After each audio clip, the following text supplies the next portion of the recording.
While the financial media apparatus focused your attention on the 2,500 corporate layoffs at Amazon or the quiet dismissal of 1,000 bankers at Citigroup, the significant structural failure occurred in the plumbing of the banking system. Pulaski Savings Bank in Chicago collapsed. Regulators executed a seizure. As the doors locked, the United States government silently added another $6 billion to the federal liability ledger. But Pulaski is a symptom, not the disease. The Federal Deposit Insurance Corporation, FDIC, currently lists 52 institutions on its problem bank list. Total assets at risk, $66.3 billion.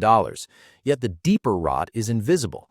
U.S. banks are currently sitting on $684 billion in unrealized losses on investment securities. This is capital that has mathematically vanished, but is legally allowed to remain on the books as held to maturity. This is the State of the Union in 2026, a solvency crisis masked as a liquidity issue, and looming over every bank failure, every layoff, and every inflation print is a single number: $38.43 trillion. This is not a statistic, it is a crime scene. In Q3 2024, the United States breached the Ferguson Limit. Named after economic historian Niall Ferguson, this metric is binary. It triggers when a nation's debt service costs exceed its defense spending. It is the mathematical definition of terminal decline.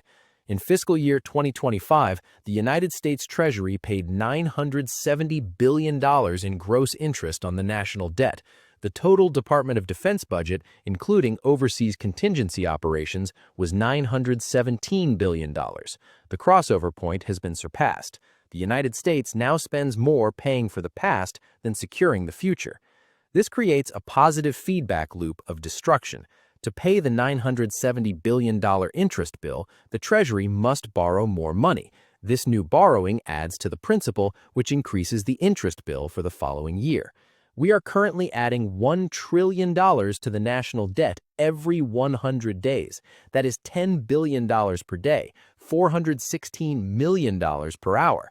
By the time this video ends, the U.S. debt will have increased by $104 million. To understand the trajectory of 2026, we must perform an autopsy on 1956.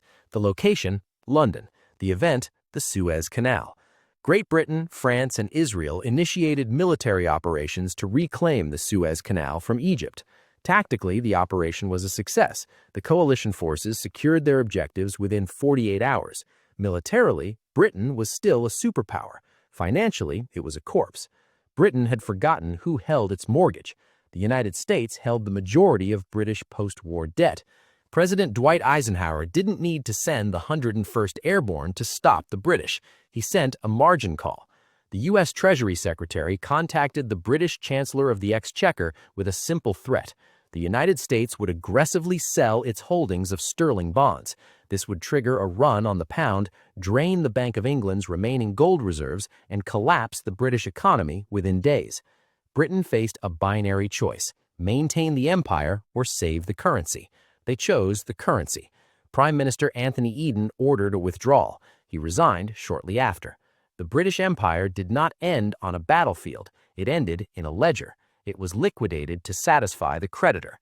Fast forward 70 years, the geography has changed, the arithmetic has not. In 1956, America was the world's creditor. Its net international investment position was positive. The world owed America money. In 2026, the United States' net international investment position is negative $18.1 trillion. We are the largest debtor nation in human history. We are no longer the bank, we are the distressed borrower. And the entities buying our debt are no longer allies bound by the North Atlantic Treaty Organization. They are strategic competitors. While you were distracted by domestic political theater, the People's Bank of China, PBOC, has been systematically dumping U.S. treasuries. China's holdings have dropped from a peak of $1.3 trillion under $770 billion. They are not rolling over the debt, they are exiting the trade. Where is that capital going? Gold. In 2024 and 2025, central banks purchased a record 1,045 tons of gold per year. The PBOC purchased gold for 18 consecutive months. Poland increased its reserves by 130 tons. Singapore, India, and Turkey are following suit. They are hedging against the dollar. They are building a neutral reserve asset that cannot be sanctioned, frozen, or devalued by the Federal Reserve. Simultaneously, the technical architecture for a post-dollar world is going live.